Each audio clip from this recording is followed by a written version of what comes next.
1. Daniel and his friends in Babylon. Daniel 1. In the 3rd year of the reign of Jehoiakim, king of Judah, the city of Jerusalem was captured by King Nebuchadnezzar of Babylon after a fierce siege.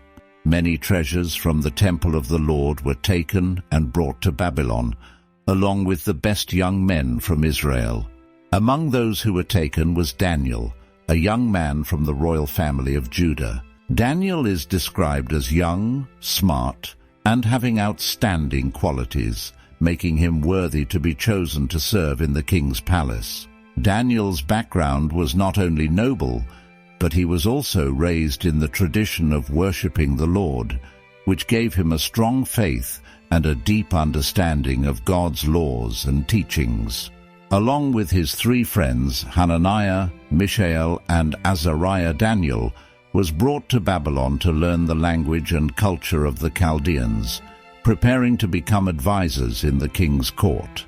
Daniel and his friends did not experience the hardships of typical prisoners or forced labor. Instead, they were given a good life, with comforts and material conditions far better than normal. They were provided with the best food from the king's table, fine wine, and excellent care. However, this favor came with pressure to assimilate. From having their names changed to the names of Babylonian gods, Daniel became Belteshazzar, Hananiah became Shadrach, Mishael became Meshach, and Azariah became Abednego, to attempts to make them abandon their faith and the customs of their ancestors. Even though they were treated well, Daniel and his friends were not attracted to luxury or the pressure to conform. They refused to eat the king's food and drink, instead asking to eat only vegetables and drink water for 10 days. Their loyalty to God worried the official in charge, but he agreed to test it. The result was remarkable. After 10 days, their health and appearance were better than all the other young men in the palace. 2. King Nebuchadnezzar's dream of the great statue. Daniel 2. In the 2nd year of King Nebuchadnezzar's reign, he had a strange dream that troubled him all night. But the strangest part was that he could not remember the dream. He summoned all the wise men, magicians, sorcerers, and astrologers of Babylon, demanding not only an explanation of the dream, but also that they tell him what the dream was. However, none of them could fulfill his request, and Nebuchadnezzar became very angry. He ordered the execution of all the wise men in the kingdom, including Daniel and his friends. When Daniel heard the news, he bravely went to the king and asked for more time to pray to God for the secret of the dream to be revealed. That night, God showed Daniel the dream and its meaning through a vision. The next morning, with deep gratitude, Daniel entered the palace and said to Nebuchadnezzar, "King, it is not by my wisdom that this secret has been revealed, but by the God of heaven, who rules over everything." Daniel began to describe the dream in such detail that Nebuchadnezzar was amazed. The king had seen a huge, bright, and frightening statue. Its head was made of gold, its chest and arms of silver, its belly and thighs of bronze, its legs of iron, and its feet mixed with iron and clay. As the king listened, Daniel continued, "While you were looking, a stone was cut out, not by human hands, and it struck the feet of iron and clay, breaking them to pieces. The statue fell, and the wind blew the dust away without leaving a trace, but the stone became a mountain that filled the whole earth." Then Daniel explained the meaning. The statue represented the kingdoms that would rise and fall in the world. The golden head symbolized Nebuchadnezzar and the glorious Babylonian Empire. The silver chest and arms represented a weaker kingdom, the Medo-Persian Empire. The bronze belly and thighs stood for the Greek Empire, powerful yet imperfect. The iron legs represented the Roman Empire, strong and ruthless. But the feet made of iron and clay symbolized division, meaning it would not be strong forever. Finally, the stone not made by human hands represented God's eternal kingdom, which would crush all human kingdoms and last forever. Nebuchadnezzar, who had once boasted of his supreme power, now acknowledged God's might. He said, "Truly, your God is the God of gods, the Lord of kings, and the only one who can reveal hidden secrets." After that, the king rewarded Daniel greatly, making him ruler over all of Babylon and the chief of the wise men. Daniel's friends were also promoted to high positions to govern the affairs of the kingdom. 3. The fiery furnace, Daniel 3. In his pride and ambition, King Nebuchadnezzar ordered a huge golden statue, 27 meters tall, to be set up on the plain of Dura.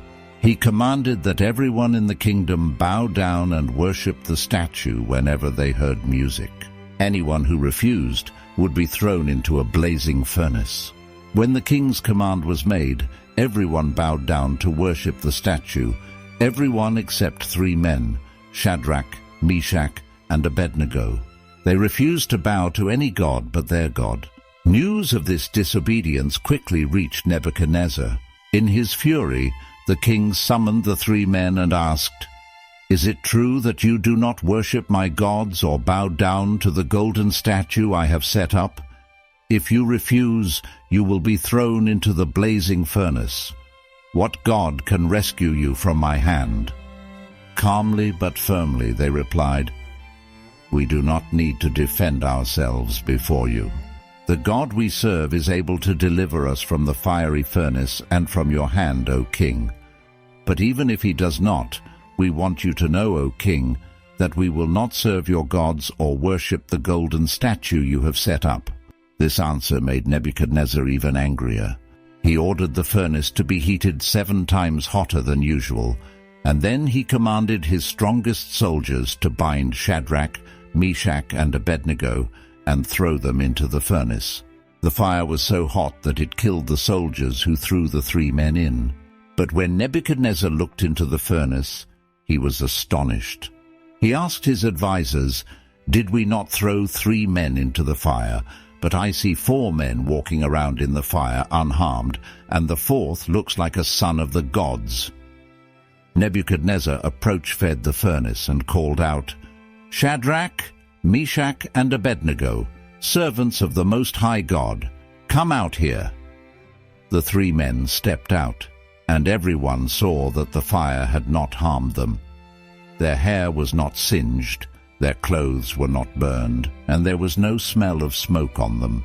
In awe of the undeniable power of God, Nebuchadnezzar declared, "Praise be to the God of Shadrach, Meshach, and Abednego, who has sent his angel and rescued his servants." They trusted in him and defied the king's command. They were willing to give up their lives rather than serve or worship any god except their own. No other god can save in this way.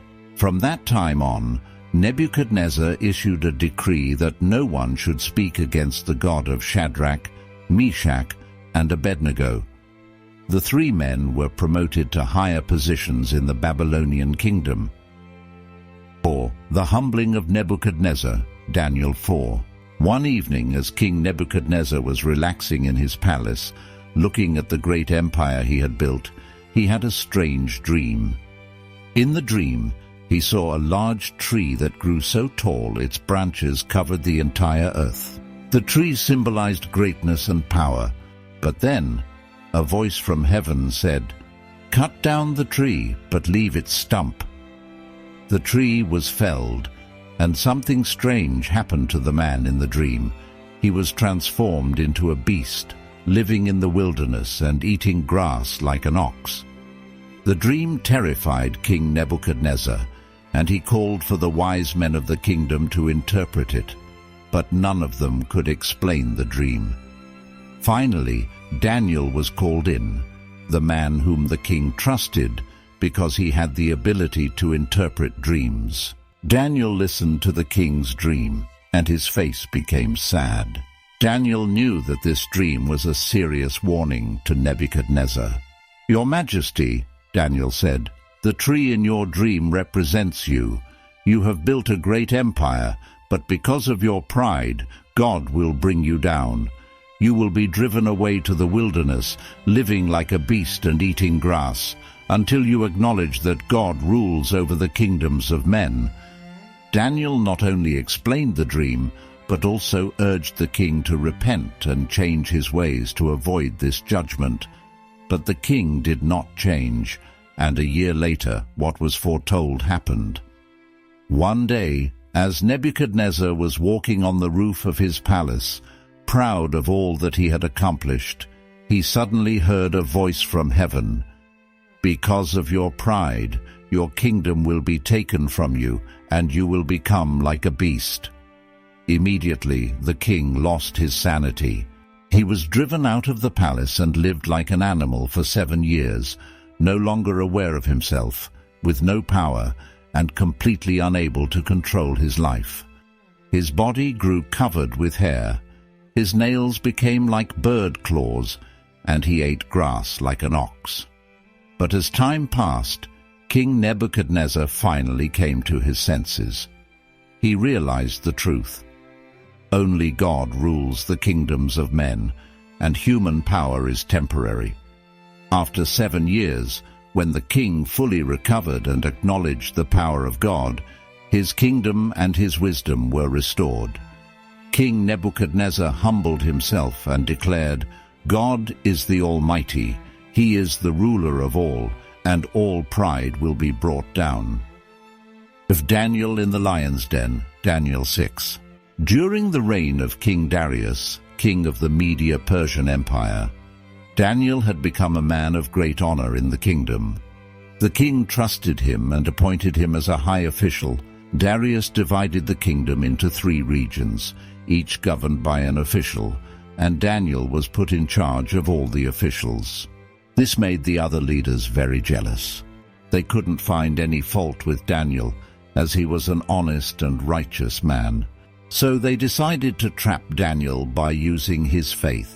They went to King Darius and persuaded him to issue a special decree that for the next 30 days everyone should only pray to the king. No one was allowed to pray to any god or person except King Darius. Anyone who broke this law would be thrown into the lion's den. King Darius, proud of his power, agreed and signed the decree, not realizing it was a trap for Daniel. Even though Daniel knew about the decree, he was not afraid. He continued to pray 3 times a day as usual, kneeling in front of God and facing Jerusalem. Daniel's enemies quickly saw this and reported to King Darius that Daniel was breaking the law. The king was very upset because he valued Daniel and didn't want to harm him. However, according to the laws of the Persian Empire, the king could not change the decree once it was made.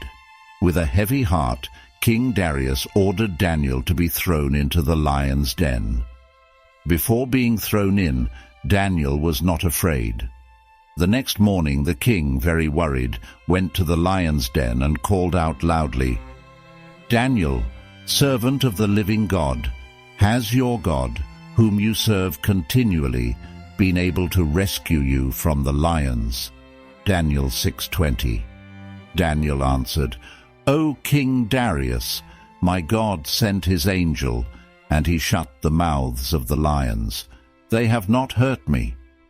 The king was overjoyed and ordered Daniel to be lifted out of the den. Then King Darius commanded that the men who had accused Daniel be thrown into the lion's den instead of Daniel.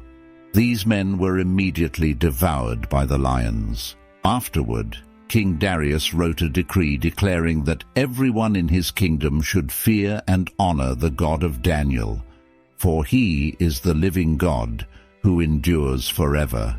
He is the one who rescued and protected Daniel from the dangers of the lions. Thank you for watching this video. Don't forget to subscribe to the Truth Bible Stories channel to continue exploring the mysterious story of Daniel. In the next video, we will discover another miraculous event that God performed in Daniel's life. What other challenges await him? Thank you for watching and joining us. God is always be with you. Amen.